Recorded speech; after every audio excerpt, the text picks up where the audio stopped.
So craniosacral therapy is the art of putting your hands or of putting hands on the head or at the base of the spine in order to, again, balance the flow of fluids in your spine and in your brain. And there are a bunch of bones in your head. Some of them are single bones and some of them are paired, like the sides of your head are paired, and then the front of your head and the back are single bones. When I put my hands on your scalp or on your head, I can feel the movement of those bones.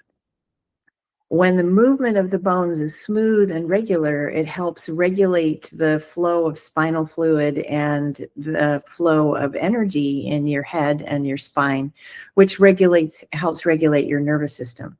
So I use craniosacral work. I do craniosacral work on babies, on newborn babies, because when they come out of the pelvic bones, their skulls are pushed a lot, and it helps balance them, and it helps prevent colic. It helps them have a better digestion, since all the cranial nerves come out of the skull at certain places.